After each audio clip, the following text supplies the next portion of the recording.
नबी करीम ने हमें हुदैबिया में सुबह की नमाज पढ़ाई और रात को बारिश हो चुकी थी। नमाज से फारिग होने के बाद अपने लोगों की तरफ मुंह किया और फरमाया, मालूम है तुम्हारे रब ने क्या फरमाया है।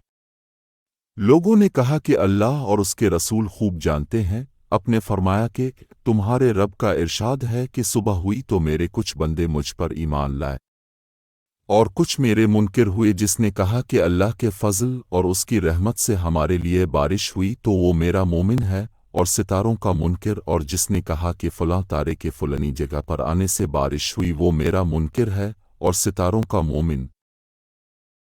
रसूल अल्लाह ने एक रात इशा की नमाज में देर फरमाई, तकरीबन आधी रात तक। फिर आखिर हुजरा से बाहर तशरीफ़ लाए और नमाज के बाद हमारी तरफ मुंह किया और फरमाया कि दूसरे लोग नमाज पढ़कर सो चुके, लेकिन तुम लोग जब तक नमाज का इंतज़ार करते रहे गुआ नमाज ही में रहे, यानी तुमको नमाज का सवाब मिलता रहा। हज़रत अब्दुल्लाह बिन उमर रज़ी अल्लाह अन्हुमा नफल इसी जगह पढ़ते थे जिस जगह फ़र्ज़ पढ़ते। कासिम बिन मोहम्मद बिन इब्बी बकर ने भी इसी तरह किया है, और अबू हुरैरा रज़ी अल्लाह अन्हु से मरफ़ूआ रवायत है कि इमाम अपनी फ़र्ज़ पढ़ने की जगह पर नफल ना पढ़े, और ये सही नहीं। नबी करीम जब सलाम फेरते तो कुछ देर अपनी जगह पर बैठे रहते। इब्न शहाब ने कहा, अल्लाह बेहतर जाने, हम तो ये समझते हैं कि ये आप इसलिए करते थे ताकि औरतें पहले चली जाएं। जब नबी करीम सलाम फेरते तो औरतें लूट कर जाने लगतीं और नबी करीम के उठने से पहले अपने घरों में दाखिल हो चुकी होतीं। मैंने मदीना में नबी करीम की इब्तिदा में एक मर्तबा असर की नमाज पढ़ी। सलाम फेरने के बाद अब जल्दी से उठ खड़े हुए और सफ़ों को चीरते हुए आप अपनी किसी बीवी के हुजरा में गए। लोग आपकी इस तेज़ी की वजह से घबरा गए। फिर जब आप बाहर तशरीफ़ लाए और जल्दी की वजह से लोगों के ताज्जुब को महसूस फरमाया तो फरमाया कि हमारे पास एक सोने का डला तकसीम करने से बच गया था, मुझे इसमें दिल लगा रहना बुरा मालूम हुआ, मैंने इसके बांट देने का हुक्म दे दिया। कोई शख्स अपनी नमाज में से कुछ भी शैतान का हिस्सा न लगाए, इस तरह के दाहिनी तरफ ही लूटना अपने लिए ज़रूरी करार दे ले। मैंने नबी करीम को अक्सर बाईं तरफ से लूटते देखा। नबी करीम ने जंग खैबर के मौके पर कहा था कि जो शख्स इस दरख्त यानी लहसन को खाए हुए हो उसे हमारी मस्जिद में न आना चाहिए। कच्चा लहसन प्याज खाना मुराद है कि इससे मुंह में बो पैदा हो जाती है। नबी ने फरमाया कि जो शख्स ये दरख्त खाए अब की मुराद लहसन से थी तो वो हमारी मस्जिद में ना आए। अता ने कहा, मैंने जाबिर से पूछा कि अब की मुराद इससे किया थी।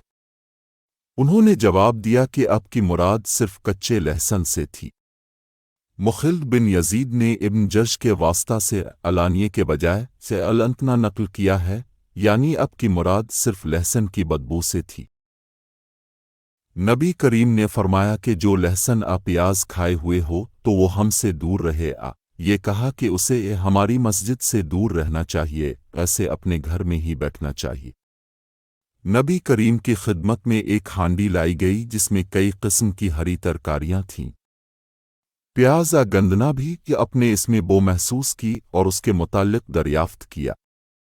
इस सालन में जितनी तरकारियां डालें गई थीं वो आपको बता दी गईं। वहाँ एक सहाबी मौजूद थे, अपने फरमाया कि उसकी तरफ ये सालन बढ़ा दो। आपने इसे खाना पसंद नहीं फरमाया और फरमाया कि तुम लोग खा लो, मेरी जिनसे सरगोशी रहती है तुम्हारी नहीं रहती। और अहमद बिन साले ने इब्न वहब से यूं नकल किया कि थाल अब की खिदमत में लाई गई थी। इब्न वहब ने कहा कि तबक जिसमें हरी तरकारियां थीं और लैस, और अबू सफ़वान ने यूनस से रवायत में हांडी का किस्सा नहीं बयान किया है। इमाम बुखारी रहमाउल्लाह ने सईद इब्न वहब ने कहा, मैं नहीं कह सकता कि यह खुद ज़हरी का कौल है या हदीस में दाखिल है। आपने नबी करीम से लहसन के बारे में क्या सुना है? उन्होंने बताया कि आपने फरमाया कि जो शख्स इस दरख्त को खाए वो हमारे करीब ना आए, हमारे साथ नमाज ना पढ़े। जो एक मर्तबा नबी करीम के साथ एक अकेली अलग थलग टूटी हुई कब्र पर से गुजर रहे थे, वहां हज़रत ने नमाज पढ़ाई और लोग आपके पीछे सफ बांधे हुए थे। सुलेमान ने कहा कि मैंने शुबी से पूछा कि अबू उमरो अब से ये किसने बयान किया, तो उन्होंने कहा कि इब्न अब्बास रज़ी अल्लाह अन्हुमा ने।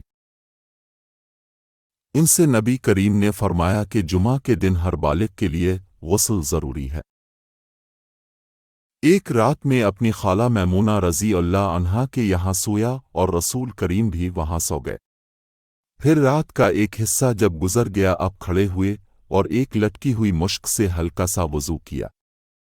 उमरो रावी हदीस ने कि इस वज़ू को बहुत ही हल्का बतलाया, यानी इसमें अपने बहुत कम पानी इस्तेमाल फरमाया। फिर अब नमाज के लिए खड़े हुए। इसके बाद मैंने भी उठकर इसी तरह वज़ू किया जैसे अपने किया था। फिर मैं आपके बाईं तरफ खड़ा हो गया, लेकिन अपने मुझे दाहिनी तरफ फेर दिया। फिर अल्लाह ताला ने जितना चाहा अपने नमाज पढ़ी। फिर अब लेट रहे, फिर सो गए, यहाँ तक कि अब खर्राटे लेने लगे। आखिर मुअज्जिन ने आकर आपको नमाज की खबर दी और आप उसके साथ नमाज के लिए तशरीफ़ ले गए और नमाज पढ़ाई, मगर नया वज़ू नहीं किया। सुफियान ने कहा, हमने उमरो बिन दीनार से कहा कि लोग कहते हैं सोते वक्त अब की सिर्फ आंखें सोती थीं लेकिन दिल नहीं सोता था। उमरो बिन दीनार ने जवाब दिया कि मैंने उबैद बिन उमैर से सुना, वो कहते थे कि अंबिया का ख्वाब भी वही होता है। फिर उबैद ने इस आयत की तिलावत की। तर्जमा, मैंने ख्वाब देखा कि तुम्हें ज़बह कर रहा हूँ। उनकी माँ से इसहाक की दादी मलिका रज़ी अल्लाह अन्हा ने रसूल अल्लाह को खाने पर बुलाया, जिसे उन्होंने अब के लिए बतौर ज़ियाफ़त तैयार किया था। अपने खाना खाया, फिर फरमाया कि चलो मैं तुम्हें नमाज पढ़ा दूँ। हमारे यहाँ एक बोरिया था जो पुराना होने की वजह से सियाह हो गया था। मैंने इसे पानी से साफ किया। फिर रसूल अल्लाह खड़े हुए और पीछे मेरे साथ यतीम लड़का ज़मीरा बन साद खड़ा हुआ। मेरी बूढ़ी दादी मलिका सलीम हमारे पीछे खड़ी हुई। फिर रसूल अल्लाह ने हमें 2 रकत नमाज पढ़ाई।